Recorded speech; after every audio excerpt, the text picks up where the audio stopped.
This is absolutely insane, isn't it? It would appear that faith, love, and forgiveness are the guiding principles of several large Christian networks and organizations. However, have you ever considered the alternative scenarios where that isn't the complete picture? What if, in fact, the values they are attempting to inculcate in the masses are meaningless?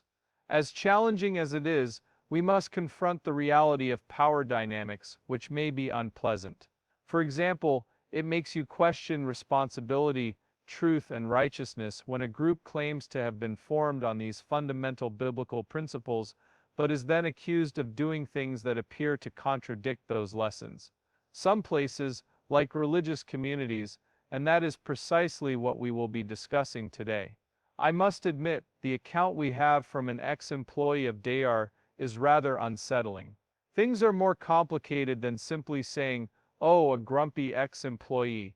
The story delves further, revealing that Joni Lamb and her mother plotted a pattern of abuse, and revealing what the source refers to as a rot beneath the surface. Organization's ideal Christian reputation. So in today's comprehensive study, we will dissect these accusations in detail to help you understand what's being said, the potential broader consequences. Keep in mind that the claims could only be understood by concentrating on this one story, which details these particular events, and if verified, a larger pattern of conduct that would bring attention to the fact that this person's claims about Daystar are substantially different from the way the world perceives him. Alright, let's start at the beginning. According to this ex-employee, who was formerly a fairly high-ranking manager at Daystar, they were let go because they exposed some alleged misconduct.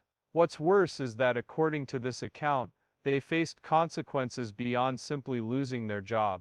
Impressive, the narrative discusses anyone attempting to make sense of the purported atmosphere can see that there was a deliberate effort to publicly shame people.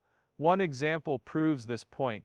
As an example, consider this pretended gathering at a beauty supply store. The decision to do this in public, rather than in private or as a whispered warning or conversation, is intriguing. Delightful sight, attaining maximum emotional distress toward this individual, appears to have been the intended objective.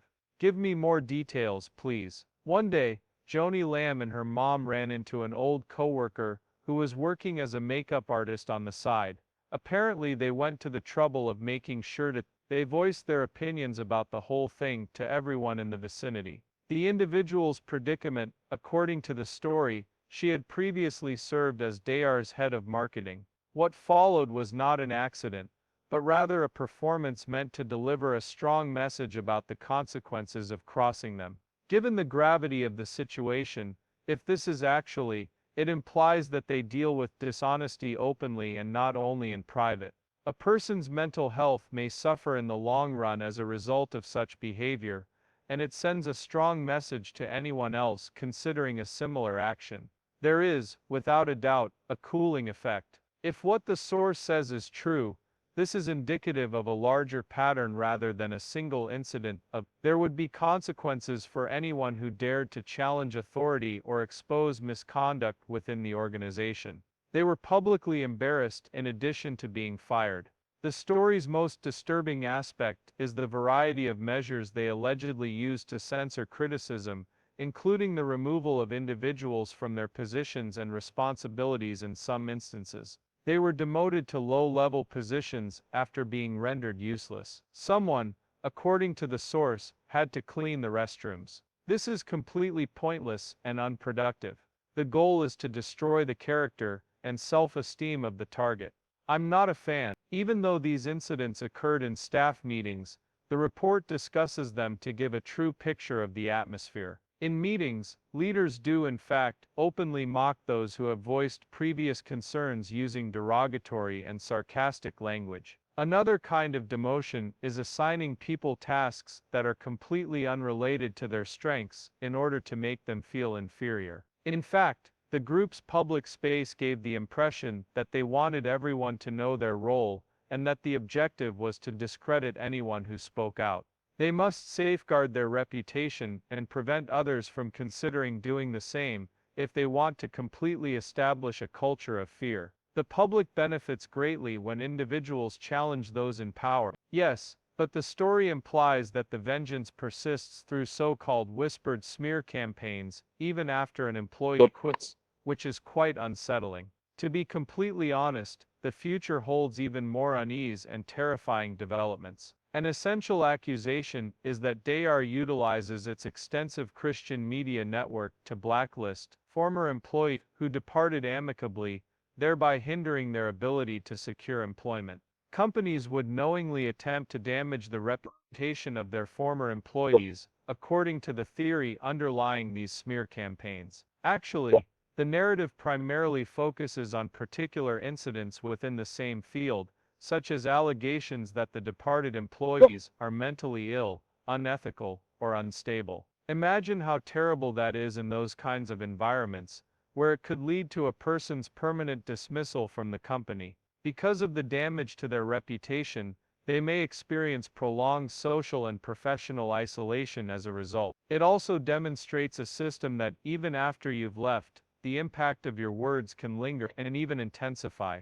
What is commonly referred to as organized harassment when it occurs in settings other than the workplace is discussed extensively in this statement. At this point, it becomes clear that there may be a mental health issue. Having these funny meetings, allegedly being watched, and receiving items that could be interpreted as threats, has me completely enthralled. True, the plot revolves around a former employee who couldn't help but notice a familiar car on the road, and eventually learned that it belonged to someone who had worked for Daystar. This led to the terrifying situation of being followed repeatedly as they parked near their house. Some alleged public fights do occur, such as the time a former friend brutally attacked a customer in a store. It seems like everything is planned to terrify him into reacting in a way that will make him look bad, perhaps even cause a scene. Worst yet, according to the story, these individuals were even more closely monitored by their former coworkers, who acted as if Big Brother were constantly keeping tabs on them. Being under continual scrutiny can make you feel vulnerable, violate your privacy, and even put you in danger. The constant stream of encouraging messages and phone calls makes it seem like everything is under control, even though it isn't. Since this is a group that preaches forgiveness and love, the following section of the story will focus on the psychological and spiritual harm that survivors endure. The goal is to completely halt dissent, so it's like psychological warfare. The discrepancy between their actions and their claims becomes glaringly obvious. I can only imagine how horrible it is to be treated so poorly when you attempt to live up to the Christian principles that supposedly founded this company. They did in fact attempt to make sense of their beliefs and experiences throughout the story. It also discusses the feelings of isolation and betrayal that they experienced. I thought this was about more than just one person. Allegations against a powerful ministry like this cast a shadow over the entire church and system. Our last point is that if this is correct, there is a significant discrepancy between their words and deeds. This brings to mind the cosmetics case, the long-lasting wounds, and the deceit. It's as if we're experiencing a crisis of faith. Taking charge. Will Daystar be held responsible for these alleged actions, or will this culture continue?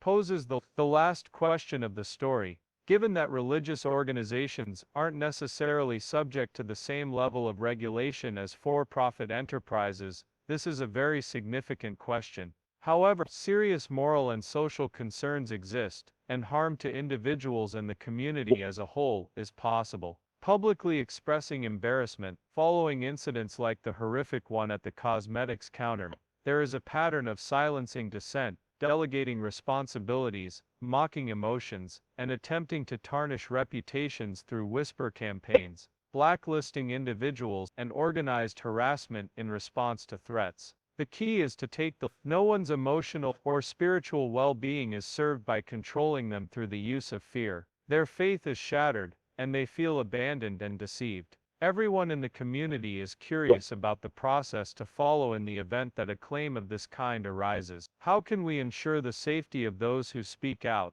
In what ways can we hold individuals accountable? Such inquiries transcend Daystar. They discuss the impact of faith groups on individuals' lives, and the role that honesty, transparency, and trust play within them. I appreciate you being here for this lengthy discussion. Truth, inquiry, and critical thinking should always be your guiding principles.